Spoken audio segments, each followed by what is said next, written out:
அனைவருக்குமே வணக்கம். சற்று முன் கிடைத்திருக்கக்கூடிய ஒரு மிக மிக முக்கியமான செய்தி ஒன்று வெளியாகியிருக்கு.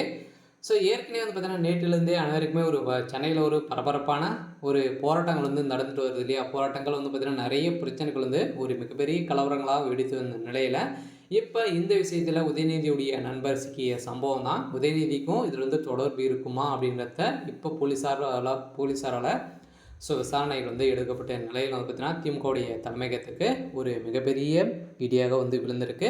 இருந்தாலும் ஏற்கனவே திமுகவில் ஒரு மிகப்பெரிய பிரச்சனைகள் போயிட்டு இருக்கும் நிலையில் இப்போ திமுகவுடைய தலைமை பிரமுகர் பார்த்தீங்கன்னா இப்போ ஒரு செயல் செய்த நிலையில் பார்த்தீங்கன்னா ஏற்கனவே செய்திருந்த நிலையில் இப்போ வசமாக சிக்கிய சம்பவத்தினால்தான் இப்போ பெண்கள் அனைவருமே திமுகவை எதிர்த்து போராட்டங்கள் நடத்திய சம்பவம் கூடிய விரைவில் திமுகவுடைய ஆட்சிக்கு கேள்விக்குறி முற்றுப்புள்ளி வைக்கக்கூடிய நிலை வந்திருக்கு. இதனால் கூடிய விரைவில் ஆளுநர் ஆட்சி நடக்குமா அப்படின்றது தான் பெரிய கேள்விக்குறியாக இருந்தாலும் இன்னும் 24 மணி நேரத்தில் தெரியும் அப்படின்ற மாதிரி ஒரு பரபரப்பான செய்தி வெளியாக இருக்குது.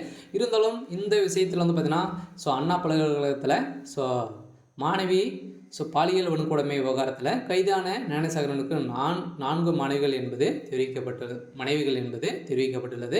இவர் பார்த்தீங்கன்னா சில பேர் அனைவருமே அழகாக இருக்கக்கூடிய பெண்களை அனைத்துமே கூடிய விரைவில் கரெக்ட் செய்யக்கூடிய ஒரு அவசியம் கொண்ட ஒருவராக இருந்த ஒரு முறையில் கரெக்ட் பண்ணவரே பார்த்தீங்கன்னா அவர் சம்மந்தப்பட்ட சில ஆட்களுக்கும் சில பேருக்கும் பார்த்தீங்கன்னா அவர் தொடர்புபடுத்தி அவங்கள காசு சம்பாதிக்கக்கூடிய ஒரு ஆளாக இருந்த ஒரு நிலையில் இதன் அடிப்படையில் தான் இவர் இந்த செயல் செய்த நிலையில் இவர் பார்த்தீங்கன்னா ஏற்கனவே திமுகவுடைய பிரமுகர் தான் அப்படின்ற மாதிரி இப்போ அதரத்தோடு வெளியிட்ட சம்பவத்தினால பார்த்தீங்கன்னா இதில் இருக்கும் திமுகவுடைய அமைச்சர்களுக்கும் இவர் கான்டாக்ட் இருக்குது. இவருடைய செல்போன்கள் அனைத்தையுமே பார்த்தீங்கன்னா பரிசோதனை செய்த நிலையில் இதில் நிறைய சில அமைச்சர்களுடைய நம்பர்கள் இருந்த ஒரு நிலையில் தான் இப்போ ஞானசேகரன் அவர்கள் கொடுத்த சம்பவத்தினால கொடுத்த வாக்குமூலத்தால் இப்போ உதயநிதியுடைய கதையே ஒட்டுமொத்தமாக முடிய போகுது. இவர் உதயநிதியுடைய நெருங்கிய நண்பர் அப்படின்ற மாதிரி சொல்லப்பட்ட ஒரு நிலையில் ஏற்கனவே உதயநிதியும் இவரும் பார்த்தீங்கன்னா ஏற்கனவே பேசியிருக்கும் நிலையில் இப்போ இவர் சிக்கிய சம்பவம் தான். இதில் உதயநிதிக்கும் தொடர்பு இருக்குமா அப்படின்ற மாதிரி கேள்வி எழுப்பியிருக்காங்க.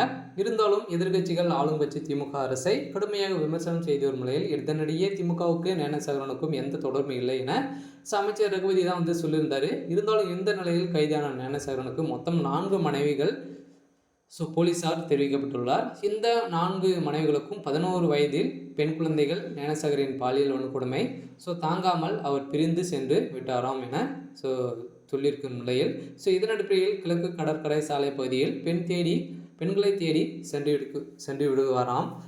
அரசியல் கட்சி கூடாரத்திற்கு ஸ்வைப்பில் பந்துவாக செல்லும் ஞானசேகரன் அந்த வரும் பெண்ணிடம் நைஸாக பேச்சு கூடியவர்கள் கரெக்ட் செஞ்சிடணும் அப்படின்ற மாதிரி அவங்களுடைய மனைவியை புகார்கள் தெரிவித்திருக்காங்க.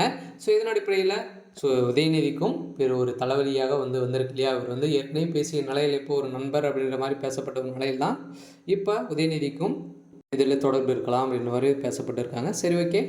எனக்கான அப்படின்னு இதுதான். மறக்காமல் நம்மளுடைய சேனலை சப்ஸ்கிரைப் பண்ணிக்கோங்க. தேங்க்யூ.